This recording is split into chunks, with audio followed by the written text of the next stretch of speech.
Hello ನಮಸ್ತೆ students, welcome back to Anti Clock Coaching Academy. ನಾನು Nikhilesh, Anti Clock Coaching ಅಕಾಡೆಮಿಯಿಂದ.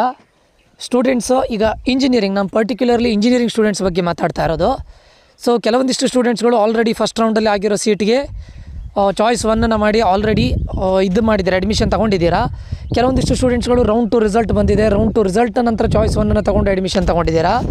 ಕೆಲವೊಂದಿಷ್ಟು ಸ್ಟೂಡೆಂಟ್ಸ್ಗಳು round 3ಗೆ participate ಮಾಡ್ತಾ ಇದ್ದೀರಾ. ಎಲ್ಲರಿಗೂ ಕೂಡ SSP ಸ್ಕಾಲರ್ಶಿಪ್ ಬಗ್ಗೆ ನಾನಿಲ್ಲಿ ಮಾತಾಡ್ತಾ ಇದ್ದೇನೆ. ಸ್ಟೇಟ್ ಸ್ಕಾಲರ್ಶಿಪ್ ಪೋರ್ಟಲ್ಲು ಅಂದರೆ ಕರ್ನಾಟಕ ಸರ್ಕಾರದಿಂದ ಬರುವಂಥದ್ದಿದು. ಇದರಲ್ಲಿ ಆ್ಯಕ್ಚುಲಿ ಮೇಜರ್ಲಿ ಅವ್ರು ಯಾವುದ್ರ ಮೇಲೆ ಫೋಕಸ್ ಮಾಡ್ತಾರೆ ಕೇಳಿದ್ರೆ KCET. ಯಾರು ಕರ್ನಾಟಕ CET ಥ್ರೂ ಹೋಗಿದ್ದಾರೆ ಅವರಿಗೆ ಜಾಸ್ತಿ ಫೋಕಸನ್ನು ಮಾಡ್ತಾರೆ. ಅದಾದ ನಂತರ ಕಾಮಿಡಿಗೆ ಇದ್ದವರು ಸರ್ ಇದಕ್ಕೆ ಅಪ್ಲೈ ಅಪ್ಲೈ ಮಾಡ್ಬೋದು. ಸ್ಟೂಡೆಂಟ್ಸ್ ನಾನು ಇವಾಗಲೇ ಹೇಳ್ತಾ ಇದ್ದೇನೆ, ಅಪ್ಲೈ ಮಾಡಲಿಕ್ಕೆ ಏನಿಲ್ಲ, ಅದರಲ್ಲಿ ಕೊಟ್ಟಿದ್ದಾರೆ ನೀವು ಯಾವುದರಿಂದ KCETನ ಕಾಮಿಡಿಗೆ ಅಂತ ಇದು ಮಾಡಿದ್ದಾರೆ. But most of the time scholarship ಬರೋದು KCET ಸ್ಟೂಡೆಂಟ್ಸ್ಗಳಿಗೆ ಜಾಸ್ತಿ. ಕಾಮಿಡಿಗೆ ರಿಲೇಟೆಡ್ ಸ್ಟೂಡೆಂಟ್ಸ್ಗಳಿಗೆ ಸ್ಕಾಲರ್ಶಿಪ್ ಸ್ವಲ್ಪ ಕಡಿಮೆ. ಯಾಕಂತ ಕೇಳಿದರೆ ಈ ಸ್ಕಾಲರ್ಶಿಪ್ ಅನ್ನೋದು ಕರ್ನಾಟಕ ಗೌರ್ಮೆಂಟಿಂದ ಬರೋದು. ಅಂದರೆ ನೀವು ಕರ್ನಾಟಕ ಗೌರ್ಮೆಂಟಿಗೆ ಇಂಜಿನಿಯರಿಂಗಿಗೆ ಜಾಯ್ನ್ ಆಗುವಾಗ OBC ಸ್ಟೂಡೆಂಟ್ಸ್ಗಳ ಬಗ್ಗೆ ಮಾತಾಡ್ತಾ ಇರೋದು ನಾನು. ಅದರ್ ಬ್ಯಾಕ್ವರ್ಡ್ ಕಾಸ್ಟ್ ಸ್ಟೂಡೆಂಟ್ಸ್ಗಳು ನೀವೇನು ಫೀಸನ್ನು ಪೇ ಮಾಡಿರ್ತೀರ, ಏನು ಕರ್ನಾಟಕ ಗೌರ್ಮೆಂಟ್ಗೆ ಫೀಸನ್ನು ಪೇ ಮಾಡಿರ್ತೀರ, ಅದರಿಂದ ಒಂದು 20 to 30% ಅಂದರೆ OBC ಸ್ಟೂಡೆಂಟ್ಸ್ಗಳಿಗೆ ಆಲ್ಮೋಸ್ಟ್ ಒಂದು ಎಷ್ಟು ಹಣ ಬರುತ್ತೆ ಕೇಳಿದ್ರೆ, ಅಮೌಂಟ್ ಎಷ್ಟು ಬರುತ್ತೆ ಕೇಳಿದ್ರೆ ಅರೌಂಡ್ 20,000 ಬರುತ್ತೆ. ನೀವು ಆಲ್ಮೋಸ್ಟ್ ಒಂದು 1 lakh ಪ್ಲಸ್ ಫೀಸನ್ನು ಪೇ ಮಾಡಿರ್ತೀರ. ಅದರಲ್ಲಿ ಒಂದು 20 to 30% ಅಮೌಂಟನ್ನು ನಿಮಗೆ ರೀಫಂಡ್ ಮಾಡ್ತಾರೆ. ಸೊ ಅದು 20 to 30,000 rupees ಅಂದರೆ ಅರೌಂಡ್ 20,000 rupees ಅದು ನಿಮ್ಮ ಅಕೌಂಟಿಗೆ ರೀಫಂಡ್ ಆಗುತ್ತೆ. ಇದನ್ನು SSP ಸ್ಕಾಲರ್ಶಿಪ್ ಅಂತ ಕರೀತಾರೆ. This is only for OBC candidates. For SC ST candidates, ಯಾರ್ಯಾರು SC ST ಕ್ಯಾಟಗರಿ ಸ್ಟೂಡೆಂಟ್ಸ್ಗಳಿದ್ದೀರಾ, ನಿಮಗೆ SSP ಮತ್ತು NSP ಎರಡಕ್ಕೂ ಕೂಡ ಅಪ್ಲೈ ಮಾಡ್ಬೋದು. Very important. ಈ OBC ಸ್ಟೂಡೆಂಟ್ಸ್ಗಳು NSPಗೆ ಅಪ್ಲೈ ಮಾಡಲಿಕ್ಕೆ ಆಗೋದಿಲ್ಲ. ಯಾಕಂದರೆ ಇನ್ ಕೇಸ್ ನೀವು NSPಗೆ ಅಪ್ಲೈ ಮಾಡಿದರೆ ನಿಮಗೆ SSP ಸ್ಕಾಲರ್ಶಿಪ್ ಬರೋದಿಲ್ಲ, ಆಯಿತಾ. ಬಟ್ SC ST ಕ್ಯಾಂಡಿಡೇಟ್ ಸ್ಟೂಡೆಂಟ್ಸ್ಗಳು NSP SSP ಎರಡಕ್ಕೂ ಕೂಡ ಅಪ್ಲೈ ಮಾಡ್ಬೋದು. ನೀವು SSP ಸ್ಕಾಲರ್ಶಿಪ್ ಅಪ್ಲೈ ಮಾಡಲಿಕ್ಕೂ ಮುಂಚೆ ಅವ್ರು SSP ಐಡಿಯನ್ನು ಕೇಳ್ತಾರೆ. ಸೊ ಅದಕ್ಕೆ ನೀವು SSP ಸ್ಕಾಲರ್ಶಿಪ್ಪಿಗೆ ಅಪ್ಲೈ ಮಾಡಲಿಕ್ಕೂ ಮುಂಚೆ ಅವ್ರು ನಿಮಗೆ NSP ಐಡಿಯನ್ನು ಕೇಳ್ತಾರೆ. ಅದಕ್ಕೆ ನೀವು NSPಗೆ ಫಸ್ಟ್ ಮಾಡಬೇಕು, ಆ ಐಡಿಯನ್ನು ಇಲ್ಲಿ ಪ್ರೊವೈಡ್ ಮಾಡಬೇಕು. ಯಾರಿಗೆ? SC ST ಕ್ಯಾಂಡಿಡೇಟ್ಸ್ಗಳಿಗೆ. ಇನ್ನು OBC ಕ್ಯಾಂಡಿಡೇಟ್ಸ್ಗಳಿಗೆ 20,000 ಅರೌಂಡ್ 20,000 ಸ್ಕಾಲರ್ಶಿಪ್ ಬರುತ್ತೆ. ಫಾರ್ SC ST ಕ್ಯಾಂಡಿಡೇಟ್ ಸ್ಟೂಡೆಂಟ್ಸ್ಗಳಿಗೆ ಇನ್ಕ್ಲೂಡಿಂಗ್ ಸ್ಟೇಟ್ ಮತ್ತು ಸೆಂಟ್ರಲ್ SSP NSP ಸೇರಿ ಅರೌಂಡ್ 1 lakh ಹತ್ರ 1 lakh ಬರುತ್ತೆ ನಿಮಗೆ. ಯಾಕಂದರೆ ಕಂಪ್ಲೀಟ್ಲಿ ಫೀಸನ್ನು ನಿಮಗೆ ರೀಫಂಡ್ ಮಾಡ್ತಾರೆ, ಸರಿನಾ. ಸೊ ಸದ್ಯಕ್ಕೆ ಸರ್ ಇವಾಗ SSP ಸ್ಕಾಲರ್ಶಿಪ್ಪಿಗೆ ನಾವು ಅಪ್ಲೈ ಮಾಡ್ಬೋದಾ? ಬಟ್ ಇಂಜಿನಿಯರಿಂಗ್ ಸ್ಟೂಡೆಂಟ್ಸ್ಗಳಿಗೆ ಇದು ಏನಾಗಿದೆ ಅಂತ ಕೇಳಿದರೆ ಇನ್ನು ಕೌನ್ಸಿಲಿಂಗ್ ಆಗ್ತಾ ಇದೆ. ಸೊ ಇದನ್ನು ಪೋಸ್ಟ್ಪೋನ್ ಮಾಡ್ತಾರೆ, ಅಂದರೆ ಎಕ್ಸ್ಟ್ರಾ ಡೇಸನ್ನು ಕೊಡ್ತಾರೆ. ಯಾರಿಗೆ? ಇಂಜಿನಿಯರಿಂಗ್ ಸ್ಟೂಡೆಂಟ್ಸ್ಗಳಿಗೆ.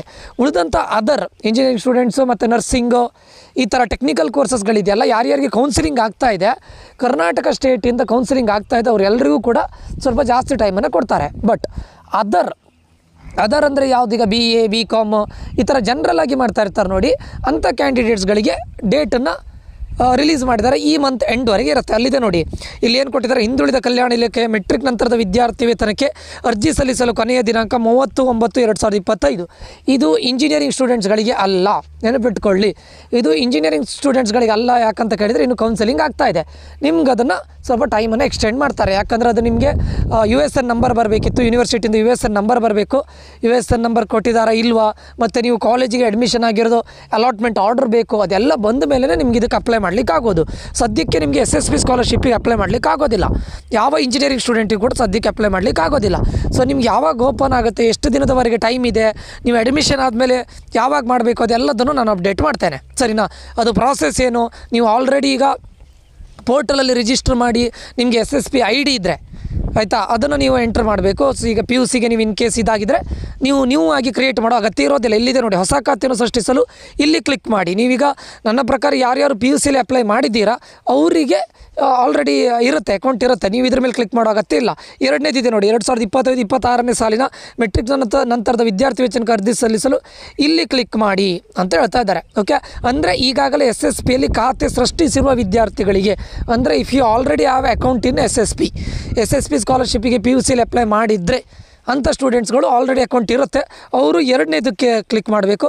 ಇಲ್ಲ ನಾವು ಹೊಸದಾಗಿ SSB ಸ್ಕಾಲರ್ಶಿಪ್ ಐಡಿಯಾನ ಇದು ಮಾಡಬೇಕು ಅಂತಿದ್ರೆ ಫಸ್ಟ್ ಒನ್ನ ಕ್ಲಿಕ್ ಮಾಡಿ ನಿಮ್ಮ ಅಕೌಂಟನ್ನು ಕ್ರಿಯೇಟ್ ಮಾಡಬೇಕು. ಅದು ಹೇಗೆ ಮಾಡಬೇಕು, ಏನು ಮಾಡಬೇಕು, ಅದೆಲ್ಲ ಗೈಡ್ಲೈನ್ಸನ್ನು ಅವ್ರು ರಿಲೀಸ್ ಮಾಡಿದ್ರೆ ಅದನ್ನು ನಾನು ಅಪ್ಡೇಟ್ ಮಾಡ್ತಾ ಇರ್ತೇನೆ.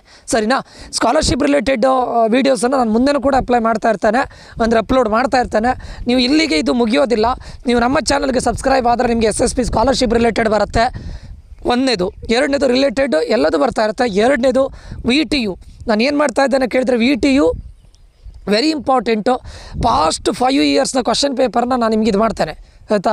ಯಾವ್ಯಾವುದು ಇಂಪಾರ್ಟೆಂಟು, ನೀವು ಹೇಗೆ ಸ್ಕೋರ್ ಮಾಡ್ಬೋದು VTU ರಿಲೇಟೆಡ್ಡು, ಇದು ಆಟೋನಮಸ್ಸಿಗೂ ಅಪ್ಲೈ ಆಗುತ್ತೆ. ಬಟ್ VTUಗೆ ತುಂಬ ಹೆಲ್ಪ್ ಆಗುತ್ತೆ, ತುಂಬ ಅಂದರೆ ತುಂಬ ಹೆಲ್ಪ್ ಆಗುತ್ತೆ. ಎಲ್ಲ VTU ಪಾಸ್ಟ್ 5 ಇಯರ್ಸ್ ಕ್ವಶನ್ ಪೇಪರ್ನ ನಿಮಗೆ ಮಾಡಿ ಅದರ ರಿಲೇಟೆಡ್ ವೀಡಿಯೋಸನ್ನು ಕೂಡ ಅಪ್ಲೋಡ್ ಮಾಡ್ತೇನೆ. ಅದೇ ರೀತಿ ನಿಮಗೆ ಆಟೋನಮಸ್ಸಿಗೂ ಕೂಡ ಹೆಲ್ಪ್ ಆಗುತ್ತೆ ಇದು, ಆಯಿತಾ. ಅದಾದ ನಂತರ ಇದು ಯಾವುದು ನಿಮಗೆ related to SSB scholarship and VTU. ಅದೇ ರೀತಿ ನಿಮಗೆ ಜಾಬ್ ರಿಲೇಟೆಡ್ ಹೇಗೆ ನೀವು ಯಾವ್ಯಾವ ಕೋರ್ಸಸ್ಗಳನ್ನು ಮಾಡಬೇಕು ಅದೆಲ್ಲದನ್ನು ಈ ವಿಡಿಯೋದಲ್ಲಿ ಅಪ್ಲೋಡ್ ಮಾಡ್ತಾ ಇರ್ತಾನೆ. ಯಾವ ಕೋರ್ಸನ್ನು ಹೇಗೆ ಮಾಡಬೇಕು ಅದಕ್ಕೆ ರೋಡ್ ಮ್ಯಾಪನ್ನು ಕೊಡ್ತೇವೆ. ಯಾವುದು ಟ್ರೆಂಡಿಂಗಲ್ಲಿದೆ, ಯಾವ ಜಾಬ್ಸ್ ಜಾಸ್ತಿ ಡಿಮ್ಯಾಂಡಿಂಗಲ್ಲಿದೆ ಅದರ ರಿಲೇಟೆಡ್ ವೀಡಿಯೋಸನ್ನು ಕೂಡ ನಾವು ಮಾಡ್ತೇನೆ, ಇದರಲ್ಲಿ ಅಪ್ಲೋಡ್ ಮಾಡ್ತೇನೆ ಟಿಲ್ ದ ಎಂಡ್. ಅಂದರೆ ಇನ್ನೊಂದು ಯೂಟ್ಯೂಬ್ ಚಾನಲ್ನ ಮಾಡಬೇಕು ಅಂತಿದ್ದೇನೆ, ಅದರ ಅಪ್ಡೇಟನ್ನು ಇದೇ ಯೂಟ್ಯೂಬ್ ಚಾನಲ್ ಕೊಡ್ತೇನೆ.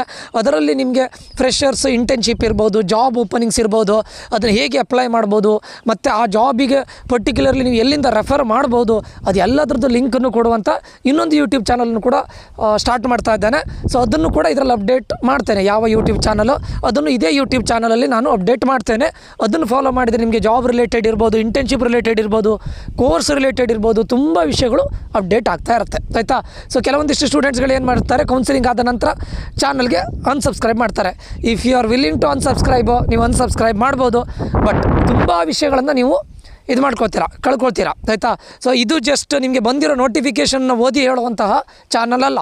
ಇಲ್ಲಿ ನಿಮಗೆ ಪ್ರೊಫೆಷನಲ್ ಆಗಿ ನಿಮ್ಮ ಇಂಜಿನಿಯರಿಂಗ್ ರಿಲೇಟೆಡ್ ಕೋರ್ಸಸ್ಗಳಿರ್ಬೋದು, ಜಾಬ್ ರಿಲೇಟೆಡ್ ಇಶ್ಯೂಸ್ಗಳಿರ್ಬೋದು, ಜಾಬ್ ರಿಲೇಟೆಡ್ ನ್ಯೂಸ್ಗಳಿರ್ಬೋದು, ಇಂಟರ್ನ್ಶಿಪ್ ಇರ್ಬೋದು, ಅದು ಎಲ್ಲ ರಿಲೇಟೆಡನ್ನು ಅಪ್ಡೇಟ್ ಮಾಡ್ತಾ ಇರ್ತಾನೆ.